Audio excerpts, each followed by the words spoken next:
Spotlight is a production of CTNY, the Catholic Television Network of Youngstown. It seeks to spotlight people, places, and events from around the Diocese of Youngstown that promote the new gospel of joy called for by Pope Francis. Your program host is Father James Korda.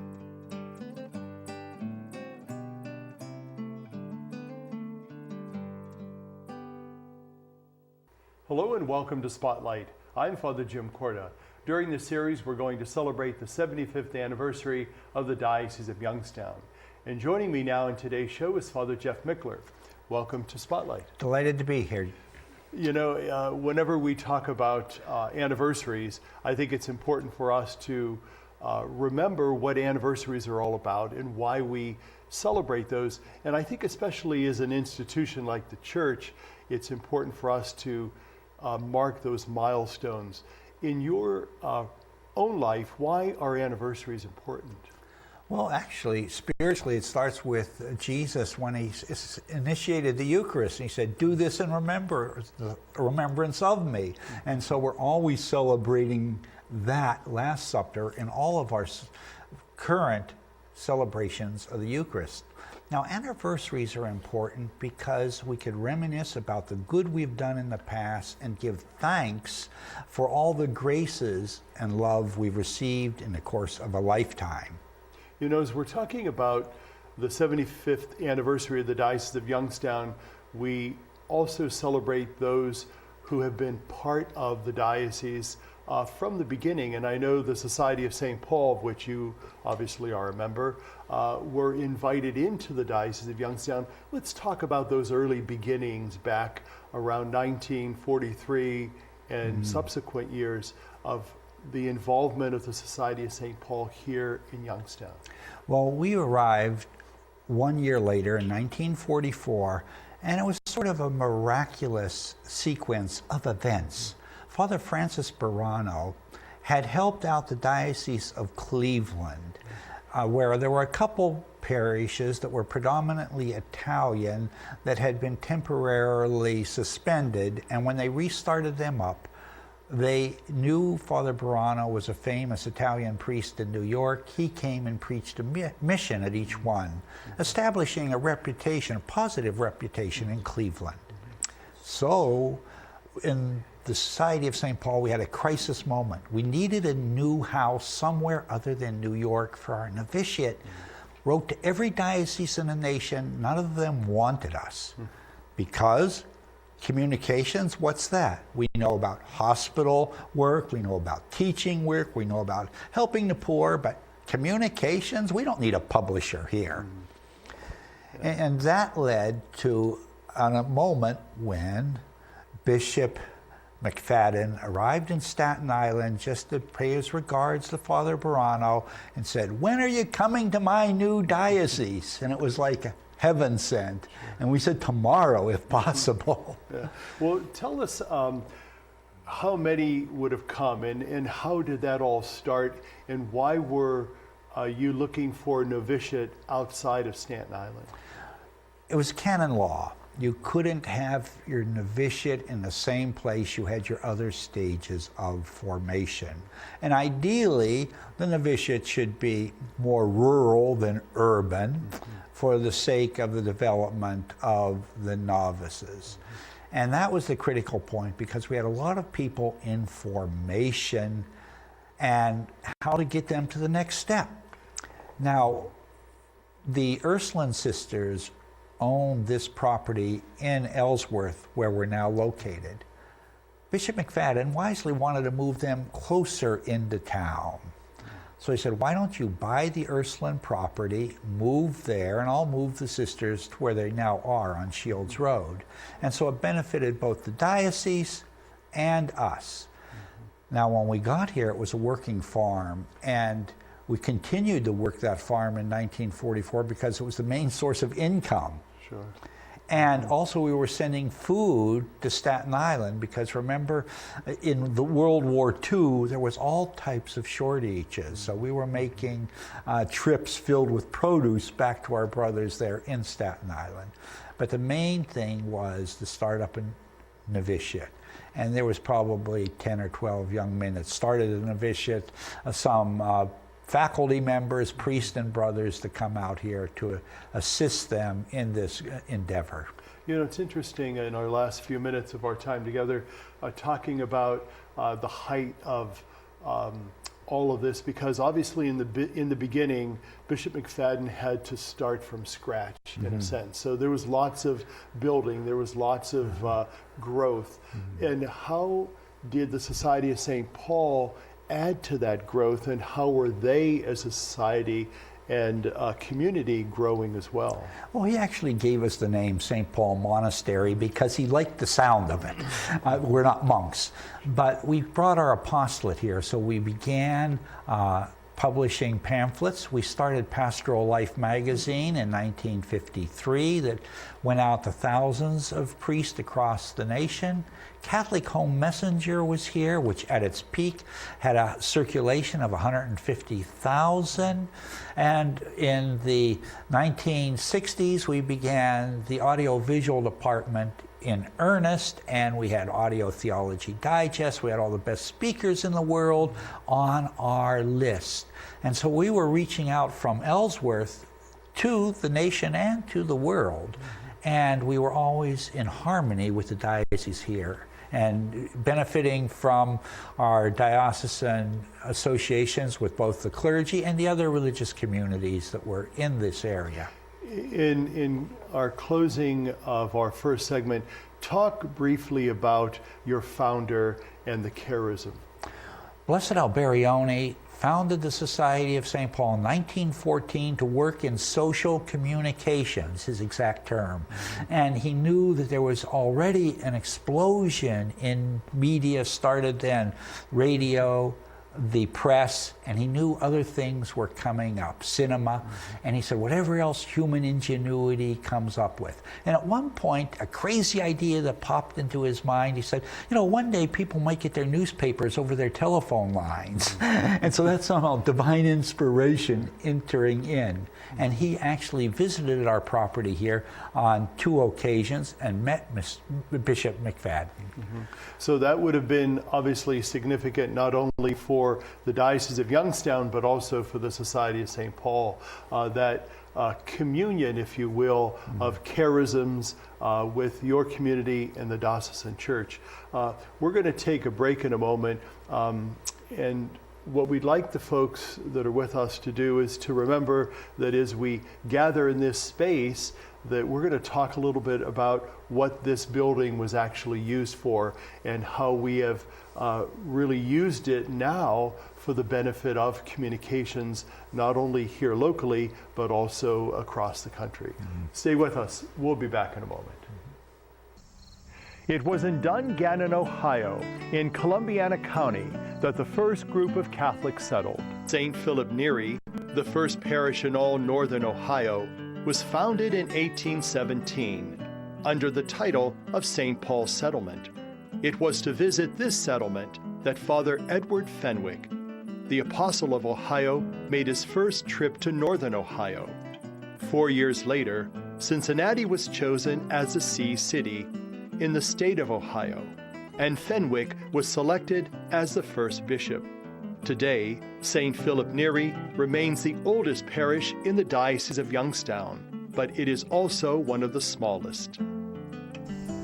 Congratulations, Catholic Diocese, for celebrating 75 years with pride in the past and faith in the future.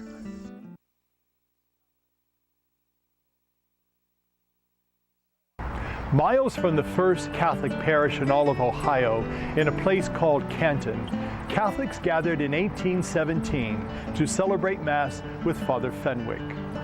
Because of limited building space, the Mass was held outdoors under a huge oak tree. The spot near the present Church of St. John the Baptist, which was established in 1823 as the second oldest parish in the Diocese of Youngstown. The oak tree grew there until 1906, when it was struck by lightning. To preserve it, the parishioners took the wood and carved a chair out of it, which remains in the church today. In 2012, St. John the Baptist was elevated to a basilica. Congratulations, Catholic Diocese, for celebrating 75 years with pride in the past and faith in the future. Welcome back to our show. I'm talking with Father Jeff Mickler of the Society of St. Paul. You know, this building that we are actually in right now in our studios is just a small part of the Society of St. Paul Monastery. So tell us a little bit about the buildings that we are in, but also how that came about in the creation of your presence here in the Diocese of Youngstown. Well, we're currently at this very spot in the novitiate and college library because we had 2 years of philosophy as well as theology taught here. After the clerics finished their philosophy, they went to Rome to study. But we also early on had built a sound studio, which we're also using right now as part of the production part of CTNY. And that was put together with the skills of Father Francis Perella, who was a very good carpenter. And as we expand from this spot, we'd see that there were numerous classrooms, which has the CTNY offices currently. We have a dining room, laundry room, and then rooms for the novices, students, and the faculty. So this turned out to be quite a big building. It's actually 100 yards long, which shows the size and scope of it. And then we have a beautiful chapel, which captures our spirituality with St. Paul and our other devotions. And let's talk about some of the things that actually happen within that chapel and within this space where we do productions together that celebrate your charism and also continue to communicate the good news of Jesus Christ. In many ways, this chapel here is unique in the Society of St. Paul and the world. We're in over 30 countries. But it's in this chapel where our spirituality and our apostolate converge. Because part of our spirituality in the Society of St. Paul is to make an hour Eucharistic visit a day, as well as celebrating the Eucharist on a daily basis. And so we have set up a television space for the sacred there that over the decades has reached not only thousands of people locally, but also nationally through being reposted on the internet. I've had responses from New Zealand to Siberia, and it's such an important dynamic of our lives, both our spirituality and our apostolate. Let's kind of move from here into the life of something that really affects all of us, and that is parish life. I know that over the years that the priests were involved with some parishes here in the Diocese of Youngstown and continue to be in many ways. So let's talk about how the Society of St. Paul is involved in the life of the diocesan church, especially in parishes. Every religious congregation, in a sense, is there to supplement the parishes, to give graces to the parishes, to support people in their community life in the parish. From the very beginning, Blessed Alberione told our priests, go out and celebrate Mass wherever you're invited, but always remember where your home is, of course. Now, locally, I and Father Matthew both were privileged to be the canonical pastor of St. Anne's in Sebring, a great experience for us. But because of our connection with the diocesan priest, our magazine, primarily for diocesan priests, Pastoral Life, was greatly enriched. And that went out at its peak to 7,000 priests across the country, helping them in their parish life. And so it was a mutual enrichment. The more we learn from the diocesan priest, the more we could share with the diocesan priest. Now, is the presence of the Society of St. Paul in the States and around the world also present in parish life as well? It pretty much is, but again, with the priests being primarily housed in our community and reaching out to supplement, and this is so important today with the scarcity of diocesan priests, to help out in the parishes in any way we can. Whenever, say, there's a diocesan convocation where all the priests get together to meet, well, the religious priests of the diocese were on call in case there's an emergency, and generally there is during that week for funerals or for anointing of the sick, etc. And we're delighted to do that. Let's talk about the larger family of the Society of St. Paul. It's more than just the priests and the brothers. So talk about that structure. Well, we have about 10 groups, too detailed to get into at this point, but we have consecrated lay women, consecrated lay men. We have the Daughters of St. Paul, who are in 50 countries working in communications. We have the Disciples of the Divine Master, who are more contemplative, and they support us by their prayers, their liturgical arts, and also service to the clergy. In Boston, they staff the retirement home for the clergy there in that great diocese. And so all of these units try to work together and in harmony for the greater glory of the Church and God. In our last few minutes of our middle segment, talk about how communications has changed for the Society of St. Paul over these years since its founding by Blessed James of Barione. Well, we're experiencing the same challenge that all of publishing is. It's all in disarray.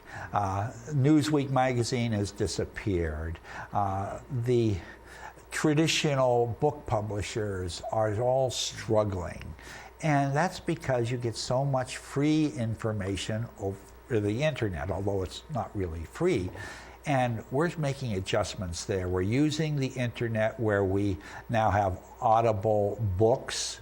We also have e-books. We're reaching out in different formats, but it's a very, very difficult challenge and a great opportunity at the same time. So many of the national magazines have disappeared. The great newspapers are all being supplemented, like the New York Times or the Washington Post.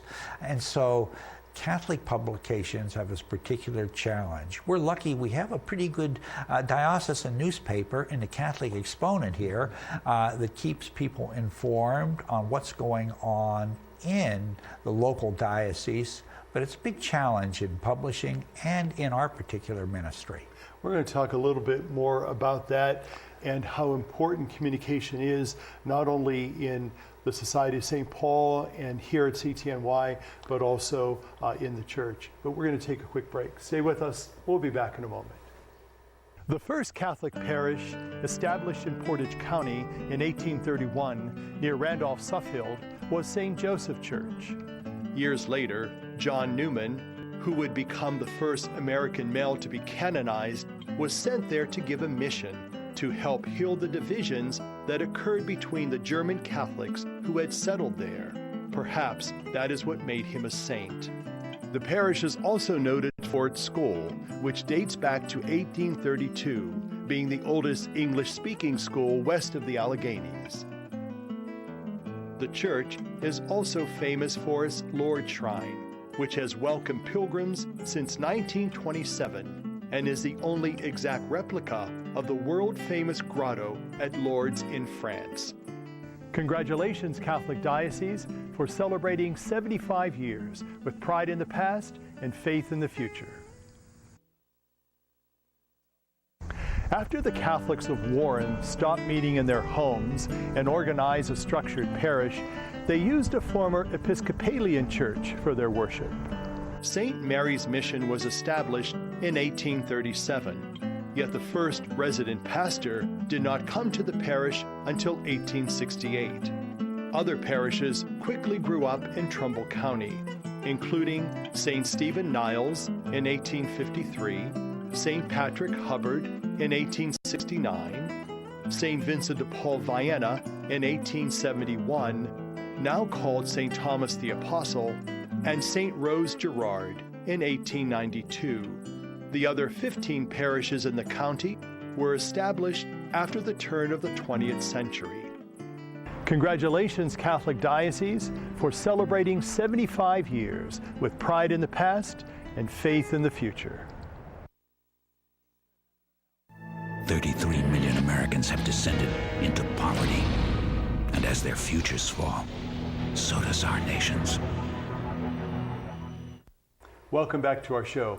I'm talking with member of the Society of St. Paul, Father Jeff Mickler. You know, before we kind of end our show, we want to talk about your recollections of some of our diocesan leaders that you were able to minister with and to have some experience with.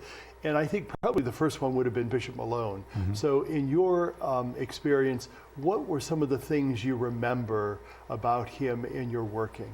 Well, he was the one that ordained me. He was very influential, twice the president of the U.S. Bishops' Conference, and the one that started CTNY here at our location.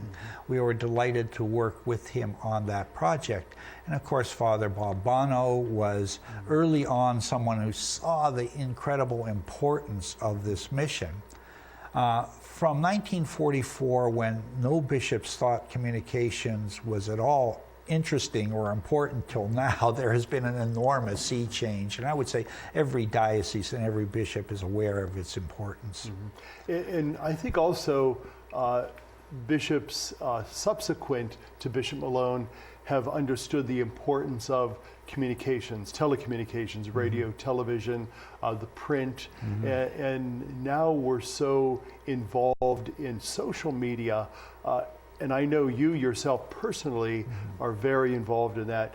Talk a little bit about social media and how we can best use it for the church's advantage. Well, there are so many aspects to that. Social media, though, requires immediate responses and interactions to build up a following and also to have your own, you might say, virtual parish online. And I find that I'm always a little behind the curve. I'm starting to be a little slower as I enter into my mid-70s, etc. But that's where we need to invite also the laity to participate in social media for the sake of the church. And there are so many opportunities, so many challenges that it can't even begin in a short segment like that to flush them all out. Mm-hmm. You know, how could we understand the importance of the media?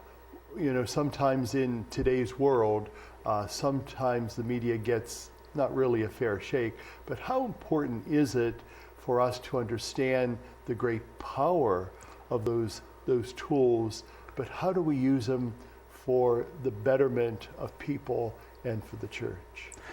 It not only saves souls, it saves lives. People who are in this diocese, handicapped, homebound, the masses we produce here are like lifelines to them. I've had responses over the internet where people really have stepped back from the brink of suicide because of the messages they've received through our mutual work here. And people have gotten help because of that with addictions and many other problems that are really life-changing and potentially earth-shattering if they are not gotten help there through the social media. Meanwhile, the enemy camp is propagating all types of false values, leading to despair and depression. We're in the other direction. Sure. We would be remiss if we did not talk about Alba House and St. Paul's Books and Gifts. So let's talk briefly about the beginning of Alba House and how it kind of morphed into St. Paul's Catholic Books and Gifts. Well, Alba House was our initial big publishing logo in Staten Island. At our peak, we had 3 bookstores, one in the Southern Park Mall, one in the Eastwood Mall, and one here on our property. And we ministered through those stores for like 30 years. But eventually, markets changed. We had always subsidized those stores, but it became too much, so we had to find a new way to have a local presence. So we closed the mall stores, closed our little gift shop out here in Ellsworth, and opened one really at the center of local commerce in Boardman. And that was under the leadership of Father Tony Baptista in so many ways. He's a dynamic bookstore type of person, and it continues to be a great blessing, I think, for the local people. You know, we also remember the store at Belden Village in Canton. Yes. Very popular there too. And of course, here at CTNY, we still get calls from people around the diocese as to where they can find Alba House or St. Paul's Catholic Books and Gifts. What are some of the things that people can find at the bookstore in Boardman? Well, there's the religious articles which give us spiritual backbone, whether it's rosary, medals, etc. But then there's also books that give us intellectual food that helps open our minds to the wisdom of the church in a world that's filled with so much foolishness, and to inspire us, say, by the lives of the saints. You read the life of some great saint like St. Anthony, and then you become devoted to the person. It changes your whole outlook on what is really real and truly important. We know our diocesan logo for this 75th anniversary is pride in the past and faith in the future. How has the Society of St. Paul celebrated that past, and what do you look forward to in the future? Well, we have individual celebrations and anniversaries, and we try to commemorate historic moments in our journey with the people of God. The future is one that is filled with hope, not because of our human resources, but because we have the ultimate resource, God the Father, God the Son, and the Holy Spirit. And in the community of the church, this is where we find a hope that sustains us all. And what would, if folks would like to get a hold of St. Paul's Catholic Books and Gifts, how do they do that? Where are you located? What would be the best way to contact you? Well, through the internet, you could find us listed there, but also there's so many ways to do it. If you went to stpauls.us, stpauls.us, you find a great listing of all of our products and also our locations there that they can find us, both in the New York area and here. And it's helpful to go that way because you might save yourself a trip to the store. Oh, there's the book I'm looking for. And at the same time, you'll get the contact information, the phone numbers, and be able to find directions, etc. Well, Father Jeff Mickler, as always, your presence on our show today, but also on past shows, have been very special, and we appreciate your insight, your input, but we most especially appreciate the presence of the Society of St. Paul for many years here in the Diocese of Youngstown. We hope that that will continue well into the future. Okay. And thank you for being with us. Have a good day, and God be with you.